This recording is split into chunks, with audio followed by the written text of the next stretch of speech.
Mga kababayan, sa harap po ng sunod-sunod na trahedyang dumating sa atin, una ang paminsalang bagyong Opong na kumitil ng buhay, sumira ng mga tahanan, at lumaman po sa kabuhayan ng libu-libong Pilipino. At ngayon naman ay ang malakas na lindol na gumimbal sa Cebu. At nagdulot ito ng matinding pinsala. Kami po na mga anak ng bayan ay buong lakas ng loob na nananawagan sa pamahalaan, sa mga institusyon at sa kapwa Pilipino. Huwag po nating hayaang magdusa na nag-iisa ang ating mga kababayan. Ang bawat tahanang gumuho, bawat bangkang nawasak, bawat palayan at sindahang nilamon ng unos at lindol ay hindi lang po istatistika. Ito'y mga buhay, mga pangarap at mga pamilyang dapat tulungan agad.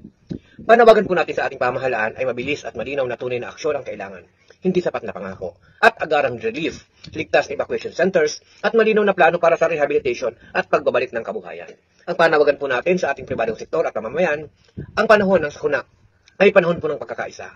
Ang anumang tulong ay malaki pong maibibigay sa kanila. Ang panawagan po natin sa lider simbahan at komunidad, pagsamahin po natin ang panalangin at pagkilos. Ang pananampalataya ay mas nagiging totoo kapag ito isinasabuhay sa gawaing makatawa at makabayan. Sa gitna po ng pagkawasak, naniniwala tayong babangon muli ang ating bayan. Ngunit ang pagbabangong ito ay hindi nakasalalay sa isa lamang, kundi sa ating lahat. Sa ating malasakit, pagkakaisa at tapang na umaharap sa hamon po ng kalamidad. Para po sa bagyong Opong, para sa lindol sa Cebu, para po sa sambayan ng Pilipino, sama-sama po tayong babangon. Tulungan po natin ang lahat ng ating mga kababayan.